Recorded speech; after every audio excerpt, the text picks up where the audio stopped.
Oke, assalamualaikum warahmatullahi wabarakatuh teman-teman Majelis Kopi semua. Kembali lagi di segmen Sudut Pandang Majelis Kopi. Hari ini agak sedikit berbeda dari dari sesi-sesi sebelumnya. Sesi sebelumnya kita non akademis. Kali ini kita akademis sekali karena kita sudah kedatangan tamu kita. Namanya Fikri Arnold. Iya. Nama panjangnya? Fikriawan Arnold Haji Sunu. Oke, Fikriawan Arnold Haji Sunu. Fikriawan Arnold ini siapa? Fikriawan Arnold ini ini wisudawan tercepat, rekor tercepat ya kira-kira yang pernah dipecahkan Unpad. 3 tahun 1 bulan. 1 bulan.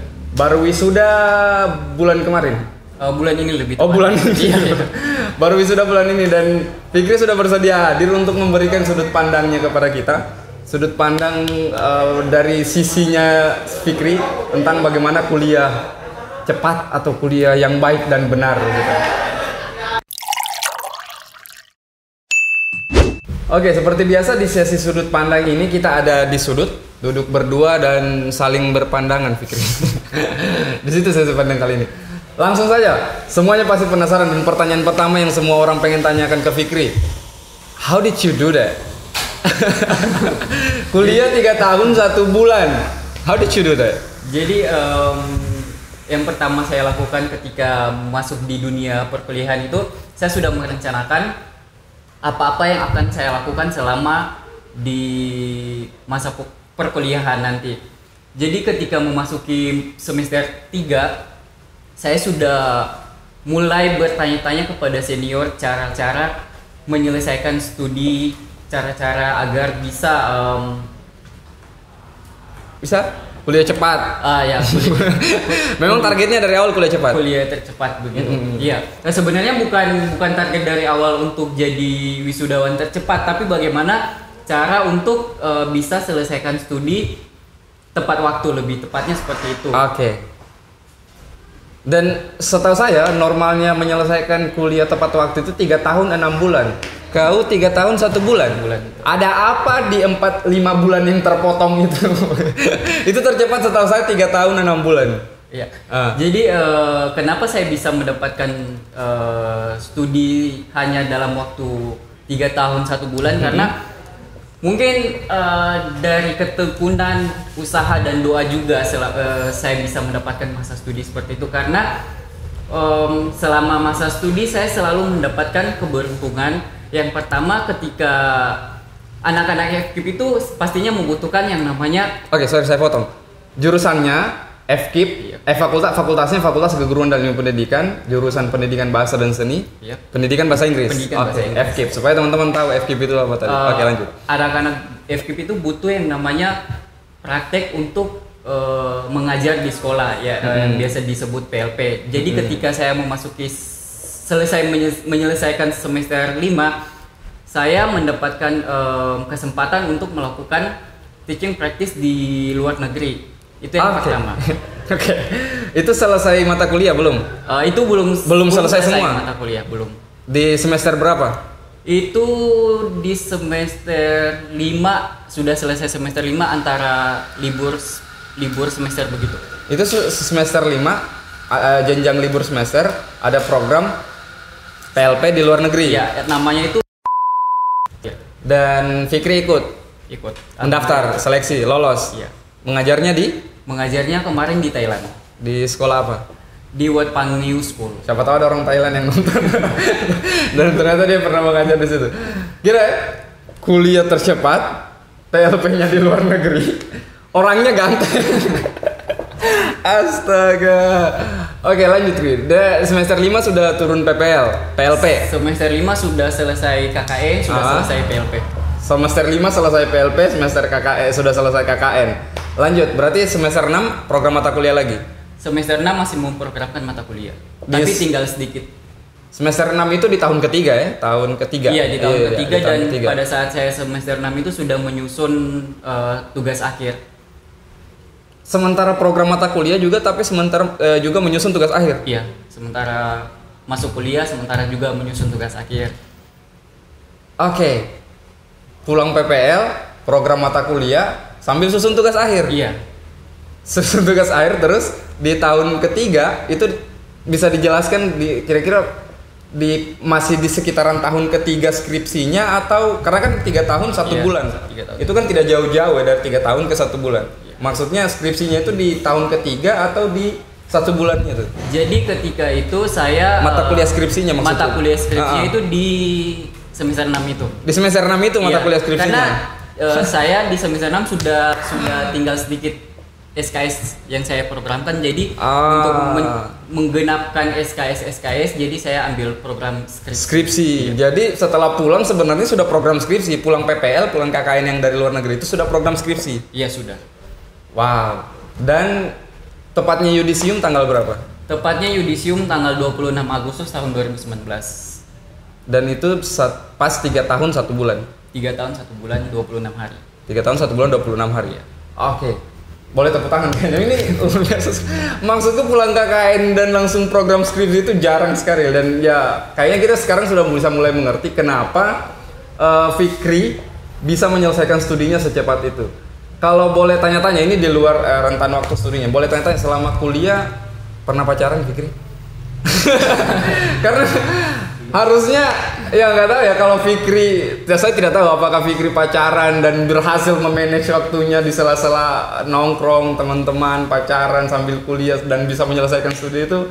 Ini tips dan triknya nanti mungkin bisa kita terapkan sama-sama. Kalau pacaran mungkin jarang atau tidak pernah, selama cuma kuliah dekat-dekat saja. Dekat, tapi ada Ya, interaksi dengan cewek, dengan wanita ada. Ya, terus membagi waktu antara kuliah, nongkrong, kerja tugas itu bagaimana? Pernah nongkrong dong, ada teman-teman begitu ya. Maksudnya membagi waktunya itu bagaimana? Jadi itu tergantung dari pribadi masing-masing bagaimana untuk memanage waktunya. Jadi ketika saya masih menjadi mahasiswa, saya membagi waktu antara nongkrong bersama teman-teman, tugas kuliah. Prioritas mana, nongkrong atau tugas kuliah? Nongkrong sambil tugas kuliah. Nongkrong sambil tugas kuliah. Jadi nongkrongnya kerja tugas. Oke, bisa ya. Sambil bawa cewek yang didekati tadi. Sekali pantas. Wajar dong. Sekali selesai, sekali dayung 3 pulau terlampaui. Skripsi selesai gitu. Luar biasa. Oke, tanggapan teman-teman bagaimana Fikri? Terkait dengan prestasi. Ini prestasi loh, ini prestasi. Terkait prestasi ini. Pertama dulu pastinya ada banyak pro dan kontra ketika saya sudah mulai menyusun skripsi, tapi saya bisa membuktikan kepada teman-teman bahwa bukti-bukti yang telah saya selesaikan untuk persyaratan untuk maju skripsi, persyaratan untuk menyusun tugas akhir, dan itu terbantahkan dengan data-data yang saya kasih kepada mereka. Ada pro kontra. Iya. Ada yang iri maksudnya. Atau ada yang tidak terima, maksudnya pro kontranya kayak gimana? Cuma saya jelaskan gitu. Pro kontranya seperti apa bentuk pro kontranya? Protes atau melapor ke pihak fakultas atau universitas? Banyak, ada yang protes langsung kepada saya, ada yang protes kepada dosen, dan ketika diprotes kepada dosen pun saya memperlihatkan bahwa saya sudah punya SKS-nya, saya telah menyelesaikan semua mata kuliah yang dipersyaratkan untuk maju skripsi. Wah. Selama 1 semester kan maksimal 24. Iya. 24 kali 6. Kemarin kebetulan pas di tahun 2018, maksud saya di tahun 2017 itu ada regulasi baru dari pihak Fakultas FKIP. Jadi ketika di semester antara itu, atau biasa disebut semester pendek, semua mahasiswa bisa memprogramkan mata kuliah yang belum diprogram. Jadi selama ini kan mata kuliah yang bisa diprogramkan di semester pendek atau antara itu hanya ketika mata kuliah yang tertinggal, error D atau E. Jadi aturan barunya itu bisa diprogramkan untuk semua mata kuliah yang sudah diprogram maupun yang belum. Oke, jadi kesimpulannya sebenarnya salah satu faktor utama yang menguntungkan Fikri aturan baru itu. Iya, benar sekali. Jadi di sela-sela semester kan biasanya ada semester antara apa ya, biasanya itu dipakai untuk teman-teman yang ada ketinggalan mata kuliah selama semester sebelumnya itu. Nah itu Fikri sudah tidak tertinggal mata kuliah dan memanfaatkan semester antara itu untuk memprogram mata kuliah semester selanjutnya. Iya, dan saya ketika itu mengambil mata kuliah inti untuk maju skripsi tugas akhir. Jadi kalau di prodi pendidikan bahasa Inggris itu, untuk tugas akhir itu yang paling terpenting adalah mata kuliah seminar, mata kuliah research in IoT, sama pembelajaran mikro, dan itu saya sudah programkan semua. Wow. Saya lupa mata kuliah itu sebenarnya. Meskipun saya juga dari pendidikan bahasa Inggris, tapi saya sudah agak lupa. So, saya mau lanjut tadi tanggapan teman-teman, berarti teman-teman kampus ada yang pro kontra. Oke, wajar lah ya. Kalau tanggapan orang tua, bangga pastinya. Alhamdulillah tanggapan orang tua sangat mendukung dengan pencapaian saya selama ini ketika menyelesaikan studi menjadi lulusan tercepat dari Untat ini. Pastinya harusnya bangga mamanya Fikri punya anak ganteng, cerdas, rajin, pernah keluar negeri mengajar. Ya kan? Cuman mungkin pacarnya belum ada ya? Ada yang dia dekati tapi belum jadi pacar. Sejauh ini mungkin lagi mencari untuk yang ta'aruf. Oh, ta'aruf, cari yang ta'aruf. Yes. Ta'aruf milenial. Oke, terima kasih Fikri. Pertanyaan selanjutnya Fikri, setelah selesai kuliah apa ya ke depannya? Untuk sekarang ini karena kadarullah kita sementara mengalami pandemi global. Rencana awal kemarin itu ketika menyelesaikan studi mungkin mau mencari-cari beasiswa untuk keluar negeri. Tapi untuk sekarang ini saya lagi mendaftar magister di Untat lagi. Balik ke Untat lagi untuk program master. Iya, benar. Di pasca sarjana. Untat lagi. Tercepat lagi. Target. Tercepat lagi 1,5 tahun dia langsung master. Sekarang umur berapa Fikri? Sekarang umur sudah lumayan tua, 23. Berapa? Tidak tua, itu muda sekali. 23. Berarti 25 master Fikri. Insyaallah. Target ya? Target luar biasa. Master termuda. 25 master. Wah, jangan tanya saya ya. Oke, setelah target mungkin ada Fikri punya cita-cita khusus tidak? Mungkin untuk cita-cita sekarang ini pengennya untuk ngembangin usaha yang dimiliki orang tua. Usaha apa? Rumah makan. Oh, ada rumah makan. Ya. Kampungnya di mana? Kalau supaya teman-teman majelis kopi, siapa tahu ada cewek-cewek yang taunya Fikri ini lagi cari ta'aruf. Cari yang untuk dita'arufi. Kalau tahu di mana, lahirnya di mana, tinggalnya di mana? Lahir dan besarnya di Toli-Toli. Toli-Toli, Sulawesi Tengah. Iya. Rumah di sana, orang tua di sana. Iya, di sana semua. Rumah makannya di sana juga. Di sana juga. Tunggu, setahu saya rumah makan identik dengan memasak. Pastinya. Dan kalau Fikri memutuskan untuk terjun ke dunia rumah makan, harusnya bisa masak. Harusnya. Atau mau mengembangkan manajemennya? Mengembangkan manajemen. Oh, saya pikir mau melebarkan karir mungkin di dunia kuliner. Mungkin kedepannya mau belajar untuk masak. Tunggu, ada yang ganjal di kepala saya Fikri. Wisudawan tercepat jurusan bahasa Inggris mau mengembangkan manajemen rumah makan. Iya. Ijazahnya buat apa Fikri? Ijazahnya apalagi mau target master di umur 25. Iya. Ijazahnya buat apa? Buat apa ya? Saya pinjam boleh no? itu kan cita-cita ya kan. Iya. Kita tidak tahu, mungkin di tengah ada tawaran lagi yang lebih berhubungan dengan jurusannya kan. Fikri tidak menutup diri untuk itu. Betul. Mungkin alasannya pengen mengembangkan usaha keluarga ya karena itu yang sudah ada gitu. Dan itu yang lebih yang paling bisa untuk dilakukan sekarang. Karena kan yang paling utama juga pendidikan adalah nomor 1. Iya, pendidikan nomor 1 untuk orang-orang kayak kamu. karena apalagi teman-teman majelis kopi ya, tidak semua lah begitu yang kuliahnya cepat, yang memprioritaskan kuliah. Nah, untuk orang-orang seperti Fikri kayaknya itu menarik. Pendidikan nomor 1 teman-teman semua. Jangan menganggap remeh pendidikan. Pendidikan nomor 1. Saya speechless loh. Oke. Pertanyaan terkait kuliah, pertanyaan terkait pribadi. Sebenarnya saya lebih pengen tertarik untuk soal kehidupan pribadinya Fikri. Cuman kayaknya dibatasi pertanyaanku tadi dengan tidak ada pacar. Jadi saya lagi kesulitan untuk mengkonstruksi pertanyaan apa setelahnya. Nah, anggaplah di umur 25 Fikri selesai kuliah master gitu. Nah, sebagaimana yang kita sadari bersama sekarang kayak kondisinya ya hidupnya milenial KKN, kuliah, kerja, nikah. Iya. Nah, di kehidupannya Fikri, di bucket listnya Fikri, nikah ada tidak di umur 20-an? Setelah selesai kuliah dan mendapatkan pekerjaan tentunya. Pastinya itu ada salah satu dalam bucket list saya untuk nikah di usia muda. Nikah di usia muda ada. Kalau boleh tahu karakter ceweknya seperti apa? Cewek idaman, bukan cewek idaman juga, tapi kira-kira calon istrinya Fikri nanti. Kalau untuk tipe sebenarnya tidak terlalu memasang tipe ya standar. Harus pintar juga, harus kuliahnya cepat juga, atau harus master juga? Siapa tahu. Apa yang dikasih sama Allah aja lah. Kan kita Fikri punya hak untuk mencari dong, atau memilih juga.